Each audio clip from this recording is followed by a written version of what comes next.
ریت کے ذروں میں دفن پہاڑوں میں گونجتی بلوچستان کی سرزمین پر ایک ایسی تاریخ بکھری ہوئی ہے جو صدیوں پرانی ہے۔ یہ صرف ماضی کی داستان نہیں بلکہ ایک بہادر قوم کی جدوجہد، غیرت اور بقا کی کہانی ہے۔ السلام علیکم، آپ دیکھ رہے ہیں یوٹیوب چینل کاظم گلاٹو۔ اگر آپ تاریخ کو جاننا اور سمجھنا چاہتے ہیں تو یہ ویڈیو آخر تک دیکھیں۔ بلوچ قوم کی شاندار ماضی کی جھلکیوں کو دیکھنے کے لیے ابھی کاظم گلاٹو چینل کو سبسکرائب کریں، ویڈیو کو لائک کریں اور اپنے دوستوں کے ساتھ شیئر کریں تاکہ ہماری تاریخ مزید لوگوں تک پہنچ سکے۔ بلوچ تاریخ عربوں کے مکران میں آنے سے پہلے روایت کے دھندلک میں گم ہے۔ بلوچ روایات کے مطابق انہوں نے سرزمین حجاز سے نقل مکانی کی تھی۔ رند قبیلہ یزید بن معاویہ کے عہد حکومت میں وادی حلب شام میں آباد تھا۔ جب واقعہ کربلا رونما ہوا تو انہوں نے حضرت امام حسین علیہ السلام کا ساتھ کربلا کے میدان میں دیا۔ اس کے نتیجے میں رندوں پر یزید کا عتاب نازل ہوا تو انہوں نے کرمان ایران کا رخ کیا۔ وہاں سے یہ 15ویں صدی میں میر جلال خان کے سربراہی میں مکران کی جانب آئے۔ میر جلال خان کے ساتھ تقریباً 40 پاڑے شامل تھے جن میں رند اور لاشاری قبیلے نمایاں تھے۔ جلال خان نے یہاں پہنچ کر بدر الدین حاکم مکران کو شکست دی اور مکران میں بلوچوں کی حکومت قائم کی۔ جب میر جلال خان کا انتقال ہوا تو ان کی چھوٹی اہلیہ عجوبہ بی بی نے اپنے کم سن بچے میر ہود کو ملک کا وارث قرار دیا، جبکہ میر جلال خان نے اپنی زندگی میں اپنے بڑے بیٹے میر رند کو مسند کا وارث مقرر کیا تھا۔ جب میر رند دوسرے لوگوں کے ہمراہ میر جلال خان کو دفنانے قبرستان گیا ہوا تھا تو عجوبہ بی بی نے شہر کے دروازے بند قرار دیے۔ میر رند کی واپسی ہوئی تو اس نے شہر کے دروازے بند پائے تو سوتیلی والدہ اور چھوٹے بھائی سے جنگ کرنا مناسب نہ سمجھا اور شہر سے باہر ہی چھپر ڈال کر فاتحہ خوانی کی رسم ادا کی اور پھر ان کے باقی بلوچ ساتھی پھیل کر ایران میں بمپور سے افغانستان میں قندھار تک پھیل گئے۔ میر جلال خان کی قبر کی مقام کا تعین آج تک نہیں ہو سکا۔ 2 پشتوں کے بعد ان کی اولاد میں میر شہک خان جو تمام بلوچوں کے سردار بھی تھے، بلیدہ سے چل کر 1486 عیسوی میں کلات فتح کیا۔ میر چاکر خان 1468 عیسوی میں پیدا ہوئے اور کلات کی فتح کے وقت ان کی عمر 16 سال تھی، جس میں انہوں نے بہادری کے جوہر دکھائے۔ میر شہک نے سبی فتح کرنے کے ارادے سے بولان خان رند کو اس سمت روانہ کیا کہ حملے کے لیے مناسب راستوں کا کھوج لگائیں۔ انہی کی نام پر درائے بولان کے نام ہے، جس کی وسط میں آج کا مچ شہر آباد ہے۔ میر شہک نے 1488 عیسوی سبی پہنچ کر حاکم سبی جام نندو کو شکست دی جو سندھی حکمران تھا۔ بعد میں وہیں انتقال کیا اور وہیں ضلع کچھی میں ان کا مقبرہ بھی ہے۔ اس کے بعد میر چاکر خان رند قبیلے کے سربراہ ہوئے۔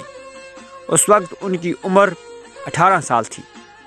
سبی میں ان کے تعمیر کیے ہوئے قلعے کے آثار آج بھی موجود ہیں۔ موسم گرما میں بلوچستان کے دور دراز علاقوں سے کثیر تعداد میں قبائل کے لوگوں کی آمد کی وجہ سے قلعہ کے باہر کے میدان میں خیموں کا ایک شہر آباد ہو جاتا تھا۔ اس شہر کے مختلف ضروریات کی تکمیل کے لیے اس منڈی میں سوداگروں کی بڑی بڑی دکانیں ہوتی تھیں، جن میں ہرات کا مخمل اور عطر شیراز کی شراب، تبریز کے عجائبات، دمشق و قاہرہ کے اسلحے موجود ہوتے تھے۔ ان دکانداروں نے سبی کے کریا کریا میں سرداروں اور معتبرین کی بستیوں میں اپنے کارندے متعین کیے ہوئے تھے، جو ان لوگوں کے مانگ پر فوری طور پر سبی آ کر انہیں چیزیں فراہم کرتے تھے۔ اسی میدان کے ایک حصے میں اعلیٰ نسل کی مویشی، گھوڑوں اور بھیڑ بکریوں کی وسیع منڈی لگ جاتی تھی۔ دوسرے حصے میں اہم ترین میلے کا انعقاد ہوتا تھا۔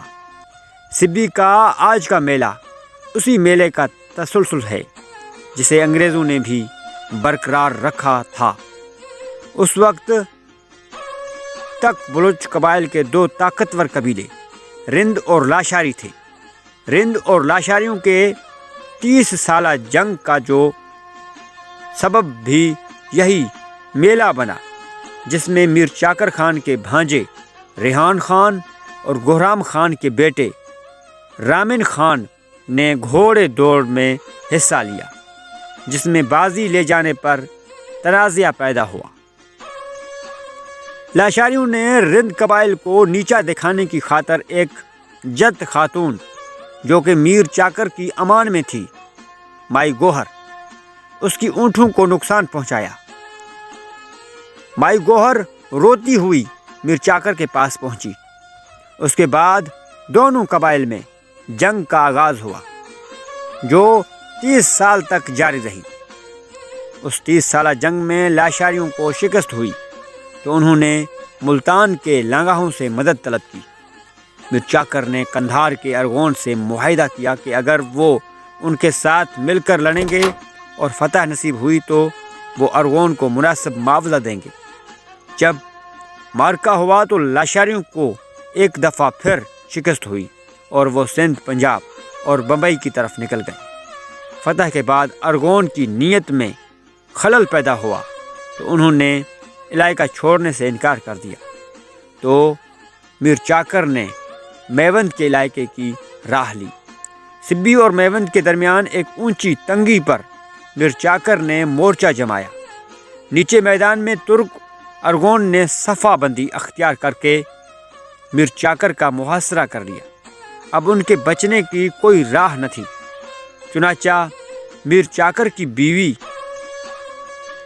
ہانی نے اپنے شوہر کو مشورہ دیا کہ اونٹوں کے چھوٹے بچے اکٹھے کر کے ان کے پیٹھ پر لکڑیوں کی گھٹے باندھ کر آگ لگا رات پڑتے ہی ترکوں کے لشکر کے جانب ہانک دیا جائے۔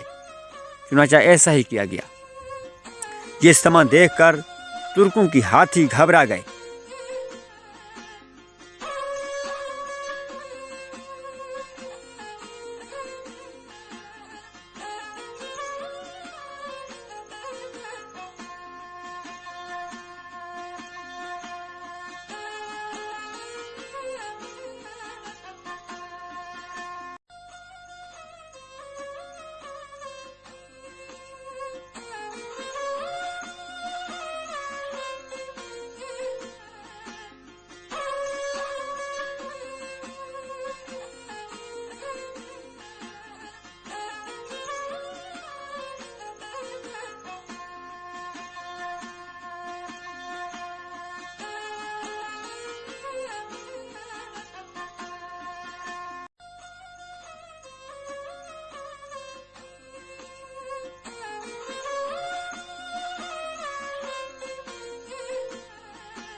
اور انہوں نے اپنے ہی لشکر کو روندنا شروع کر دیا۔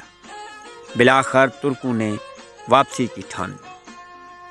بی بی ہانی سے ان کی رومان اور شادی کی داستان بھی عجیب ہے۔ جی ہاں دوستو، کہا جاتا ہے کہ میر چاکر خان کے ایک بہت ہی عزیز دوست شاہ مرید تھے۔ گرمیوں کی موسم میں دونوں ایک دن شکار کو نکلے۔ شکار کھیلتے ہوئے ایک جگہ پہنچے تو سخت پیاس لگی تھی۔ وہاں آباد گروں میں سے 2 لڑکیاں پانی لے کر آئیں۔ پہلے نے پانی پیالے میں ڈال کر شاہ مرید کو پیش کیا، دوسرے نے برتن کی پانی میں کچھ تنکے ڈال کر پانی میر چاکر کی طرف بڑھایا۔ یہ بی بی ہانی تھی۔ خاتون کی فراست سے میر چاکر بہت متاثر ہوئی اور دل دے بیٹھے، کیونکہ شاہ مرید کی طبیعت سخت پیاس کی عالم میں پانی یک دم پینے سے خراب ہو گئی، لیکن میر چاکر ٹھیک رہے۔ بعد میں انہیں پتہ چلا کہ خاتون کی نسبت پہلے سے شاہ مرید سے طے ہے۔ دل نے جب بہت مجبور کیا تو ایک جشن کی محفل منعقد کی۔ وہاں محفل کی عین عالم شباب میں قبائلی دستور کے مطابق میر چاکر نے قول دیا کہ میرا وعدہ ہے اور مجھے اپنی ذات پر پورا بھروسہ ہے کہ جب تک میں زندہ رہوں گا دروغ گوئی نہیں کروں گا۔ دستور کے مطابق اس کے بعد میر ہیبتان نے قول دیا، اس کے بعد میر جاڑو نے، اور آخر میں شاہ مرید نے قول دیا کہ میں حضرت عمر بن عبدالعزیز رضی اللہ عنہ کی طرح قول دیتا ہوں کہ اگر مانگنے والا مجھ سے کچھ بھی مانگے گا تو حضرت کی طرح میرا ہاتھ نہیں رکے گا۔ کچھ عرصے کے بعد میر چاکر نے کچھ ڈوموں کی خدمات حاصل کی اور انہیں سکیم سمجھائی۔ شاہ مرید عصر کی نماز پڑھ کر فارغ ہو کر مسجد سے باہر نکل رہا تھا تو ڈوموں نے گانا شروع کر دیا۔ قبائلی روایت کے تحت جب ڈوم گاتے تھے تو اختتام پر انہیں انعام دیا جاتا تھا۔ گانا ختم ہوا تو شاہ مرید نے کہا کہ مانگو، کیا مانگتے ہو؟ میری سواری، ہتھیار، ڈھال، جو پسند ہو لے لو۔ گویا میر چاکر کی ہدایت یافتہ تھے۔ انہوں نے یک زبان ہو کر گانا شروع کر دیا کہ ہم آپ سے خوشبو میں بسی ہوئی ہانی مانگتے ہیں۔ شاہ مرید کے لیے کوئی چارہ نہ تھا کہ قبائلی روایت کے تحت جان جائے مگر قول نہ جائے کے مطابق ہانی کو چھوڑ کر جنگل کی طرف نکل گئے اور عالم دیوانگی میں فقیری اختیار کر لی۔ اسی اثنا میں ہمایوں بھی شاہ ایران کی مدد سے لشکر لے کر واپس دہلی فتح کرنے کے ارادے سے جا رہا تھا۔ بلوچستان سے گزرتے وقت ہمایوں نے میر چاکر کو اپنے ہمراہ چلنے کی دعوت دی تو وہ بھی چل پڑا۔ دہلی کی فتح میں 40,000 کے بلوچ لشکر نے اہم کردار ادا کیا اور میر چاکر کی بہن، جو تاریخ میں مائی بانڑی کے نام سے مشہور ہیں، انہوں نے لڑائی کے دوران بلوچ سالاروں کو للکار کے بلوچ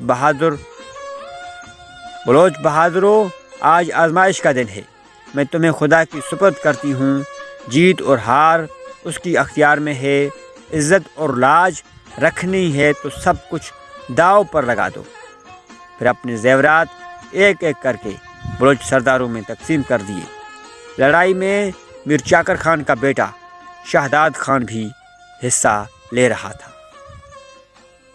فتح کے بعد ہمایوں نے میر چاکر کو اکاڑا کے قریب ست گھرا نامی مقام پر زرعی زرخیز جاگیر عطا کی۔ انہوں نے اپنے لشکر کے ساتھ وہیں سکونت اختیار کی۔ 1565 عیسوی میں میر چاکر خان کا انتقال ہوا اور ان کا مزار وہیں واقع ہے۔ ست گھرا سے مراد 7 گاؤں یا قلعے ہیں، 5 ان کے بیٹوں کے اور 2 ان میاں بیوی کے۔ ست گھرا میں آج بھی ایک قلعے کے کھنڈرات موجود ہیں اور کہا جاتا ہے کہ اس کی تعمیر میر چاکر خان نے کروائی تھی۔ میر چاکر خان رند سے منسوب چند اقوال یہ ہیں: بہادروں کا انتقام بھی مجھے پیارا ہے، جو میرے اونچے قلعوں پر حملہ کرنے کی ہمت رکھتے ہیں۔ مرد کا قول اس کے سر کے ساتھ بندھا ہے۔ سچ بولنا بلوچوں کا شیوا ہے اور جھوٹ ایمان کی کمزوری ہے۔